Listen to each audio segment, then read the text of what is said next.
All right, students. So let's start our lecture. Good morning to everyone. As usual, हम हमारा lecture revision से start करते हैं. That within last lecture, what we have covered within this subject. Within last lecture, we have completed with Unit 3, और जिसके अंदर जो 3 छोटे topics बाकी थे, that is designing factor in electronic payment system. उसके अंदर हमने 7 points देखे थे. उसके बाद हमने देखा था 4 dimensions that we need to consider if we want to take initiative for different electronic payment system, and after that we have seen business issues and smart cards.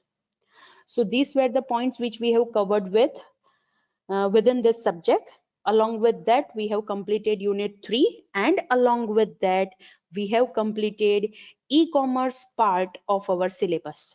Again, I repeat, along with that, we have also completed e-commerce portion of our syllabus. Now, another unit, that is unit number 4 within our syllabus, is Introduction to Cybercrime. Means unit number 4 and unit number 5, both units are related to the cyber security part of your syllabus, right? So today we will start with unit 4, that is Introduction to Cyber Crime, right? And within this unit हम देखेंगे कि what is cyber crime, right?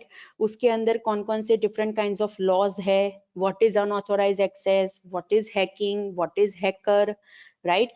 फिर cyber crime किस हिसाब से हो सकता है, right? उसकी categories कितनी है, वो सारी चीजें हम पहले ये unit के अंदर पढ़ेंगे, right? So let's start with unit 4, that is Introduction to Cyber Crimes. And within that, first of all, we will see a brief introduction. And after that, we will move on to 4.1 topic.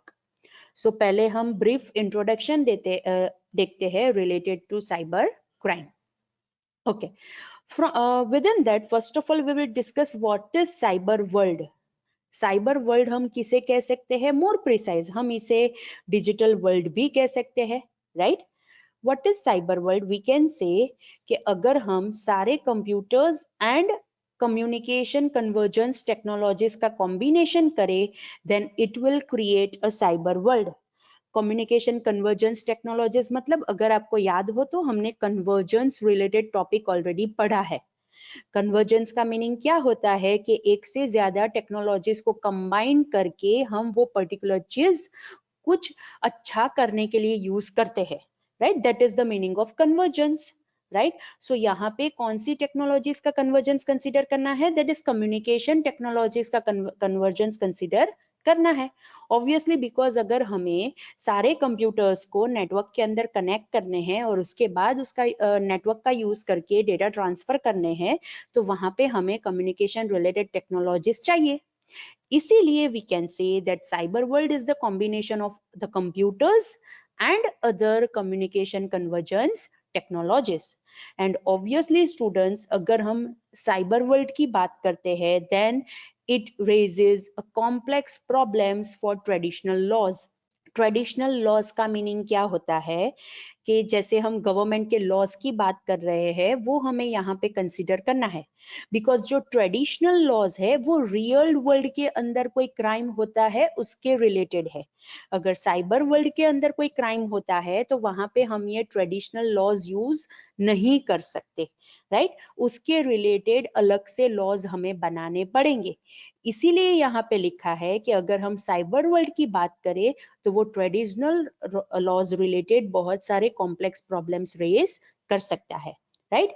And another thing, दो हम cyber world के लिए laws बनाएंगे, but they are not adequate for cyber space, right? मतलब जो भी cyber world के अंदर क्राइम हो रहे हैं उसके रिलेटेड वो लॉज इनफ नहीं है. they are not adequate, those laws are not enough, because वो लॉज होने के बावजूद भी साइबर वर्ल्ड के अंदर बहुत सारे क्राइम्स हो रहे हैं.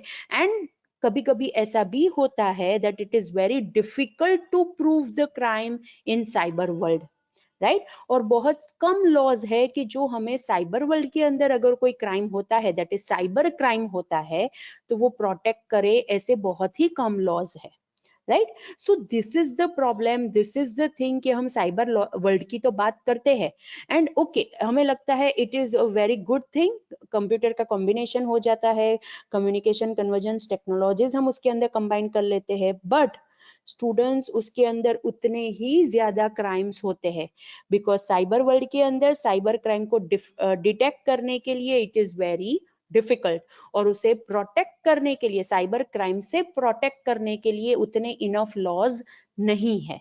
इसीलिए now what is this cyber space? Cyber space का मीनिंग ये होता है कि उसे कोई स्पेसिफिक लोकेशन नहीं होती है, राइट। इसीलिए legal system that is law के टर्म्स में वहां पे प्रॉब्लम है।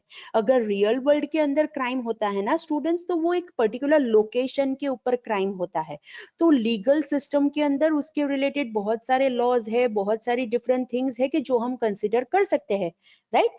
बट साइबर स्पेस के अंदर कोई स्पेसिफिक लोकेशन नहीं होती है कि जहां पे क्राइम हुआ है। So this is the problem in legal system. It raises the problem in legal system, right? Okay. So we can say कि cyber world is without any specific boundary. Students, अगर कोई भी बंदे के पास कीबोर्ड है, mouse है, computer है, right? तो that particular person can visit the whole world. And over here हम जो world की बात कर रहे हैं, that is cyber world. Right. So students this is the thing we need to consider over here कि अगर हम साइबर वर्ल्ड की बात करते हैं तो उसे कोई भी बाउंड्री नहीं है, कोई भी बंदा कहीं से भी बैठ के कहीं पर भी जा सकता है, कोई भी कंप्यूटर को एक्सेस कर सकता है, right. Alright, now this cyber crime, it is also known as computer crime, or it is known as e-crime, electronic crime, high tech crime, बहुत सारे डिफरेंट वर्ड्स है स्टूडेंट्स, बहुत सारी डिफरेंट टर्मिनोलॉजीज है कि जो हम ये साइबर क्राइम के रिलेटेड यूज कर सकते हैं, right. So we can say how we can define this term that is cyber crime. हम उसे डिफाइन कैसे करेंगे? It can be define as the crime against any organization or an individual. इसके अंदर कोई पर्सन के सामने क्राइम होता है, मतलब पर्सन के साथ क्राइम होता है, या फिर कोई ऑर्गेनाइजेशन के साथ क्राइम होता है। But the thing is that जो बंदा क्राइम कर रहा है, that is performer of the crime, वो कंप्यूटर यूज करेगा या फिर कंप्यूटर एनेबल्ड टेक्नोलॉजी को यूज करेगा वो पूरा क्राइम करने के लिए, या फिर क्राइम का थोड़ा पार्ट वो कंप्यूटर या फिर कंप्यूटर एनेबल्ड टेक्नोलॉजी का यूज करके कर रहा है। So this thing is defined as cyber crime. Again I repeat students, cyber crime का मीनिंग ये होता है कि कोई भी इंडिविजुअल पर्सन के साथ वो क्राइम हो सकता है या फिर ऑर्गेनाइजेशन के साथ भी वो क्राइम हो सकता है। But the thing is that कि जो ही बंदा ये क्राइम कर रहा है वो कंप्यूटर का यूज करता है या फिर कोई कंप्यूटर एनेबल्ड टेक्नोलॉजी का यूज करता है पूरा क्राइम करने के लिए या फिर क्राइम का थोड़ा पार्ट एग्जीक्यूट करने के लिए। So that is known as cyber crime, right. Now this net crime, हम इसे नेट क्राइम कहते हैं। क्यों नेट क्राइम कह सकते हैं? बिकॉज यहाँ पे जो इंटरनेट है, राइट, उसका यूज होता है टू परफॉर्म द क्राइम, इसीलिए हम इसे नेट क्राइम भी कह सकते हैं। अगेन आई रिपीट, हम इसे नेट क्राइम इसीलिए कह सकते हैं बिकॉज वो क्राइम कहाँ पे हो रहा है? इंटरनेट के अंदर हो रहा है। That's why we can also refer it as a net crime, right. And obviously students, अगर हम साइबर वर्ल्ड की बात करते हैं, साइबर क्राइम की बात करते हैं, then it is a very big threat for nation security.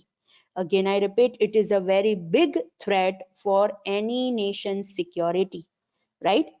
Another thing, यहाँ पे जो हम साइबर क्राइम की बात कर रहे हैं स्टूडेंट्स, उसे हाई प्रोफाइल भी कहा गया है, राइट। अगेन आई रिपीट कि ये क्राइम के साथ जो भी इश्यूज है, राइट, इसके रिलेटेड उसे हाई प्रोफाइल भी कहा गया है।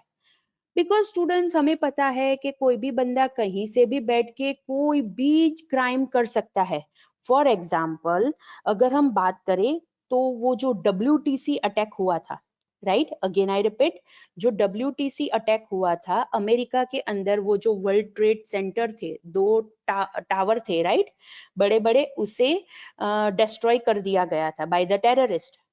उसके अंदर अगर आप वो पर्टिकुलर क्राइम राइट डिटेल में पढ़ोगे तो उसके अंदर क्या था कि वो जो हाईजैकर्स थे राइट, वो हाईजैकर्स ने कम्युनिकेट करने के लिए राइट, या फिर मोर प्रिसाइज हम ऐसा कह सकते हैं कि कौन सी फ्लाइट हाईजैक होने वाली है राइट, वो कम्युनिकेट करने के लिए वो फ्लाइट नंबर दूसरे हाईजैकर्स को पहुंचाने के लिए ईमेल का यूज किया था।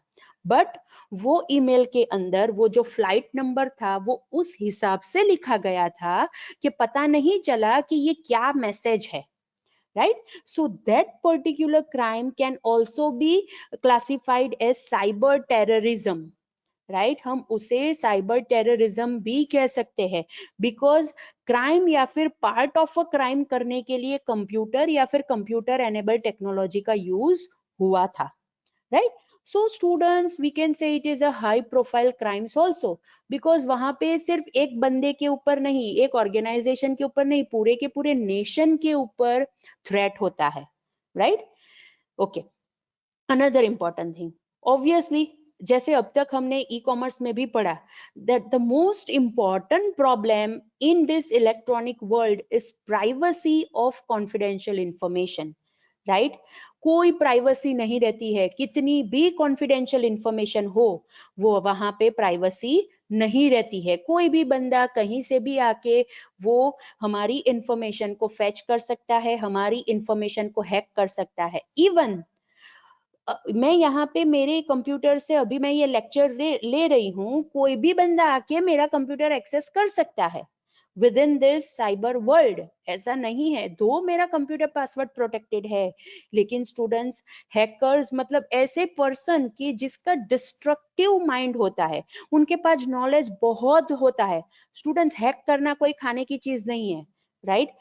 हैक करने का नॉलेज होना इट मीन्स कि वो बंदे के पास बहुत अच्छा नॉलेज है, लेकिन द थिंग इज दैट वो डिस्ट्रक्टिव वे में उसे यूज कर रहा है, कंस्ट्रक्टिव वे में उसे यूज नहीं कर रहा है right. So obviously it depends कि जो क्राइम कर रहा है राइट, कि वो कितना डिस्ट्रॉय करना चाहता है, उसके हिसाब से भी हम ये कह सकते हैं कि that it can be a threat for the nation right.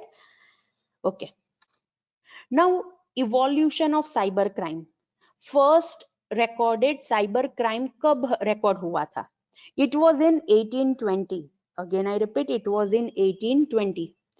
एक जोसेफ जैकार्ड नाम का एक बंदा था कि जो टेक्सटाइल मैन्युफैक्चरर था फ्रांस में राइट, टेक्सटाइल मैन्युफैक्चरर था कि जो लूम्स प्रोड्यूस करता था।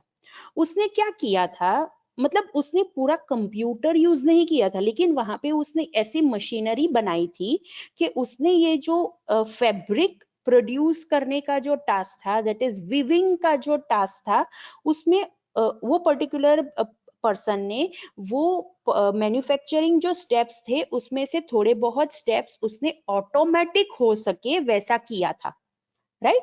Now the scenario is that वो वहां पे जो जैकार्ड के जो एम्प्लॉयज थे उन्हें ऐसा लगा कि अगर ये सारी चीजें ऑटोमेटिक हो गई तो हमारी जॉब चली जाएगी। इसीलिए वो लोग ने क्या किया, वो जो स्टेप्स उसने जो ऑटोमेटिक स्टेप्स किए थे with the help of some computerized technology या फिर कोई टेक्नोलॉजी का यूज करके उन्होंने वो चीज को डिस्ट्रॉय कर दी राइट, ताकि ये जो जोसेफ पर्सन था वो आगे न्यू टेक्नोलॉजी का यूज करके ज्यादा चीजें ऑटोमेटिक ना कर सके और वहां के एम्प्लॉयज की जॉब ना चली जाए right. So this was the first cyber crime recorded in the history. It was in 1820 right. Okay.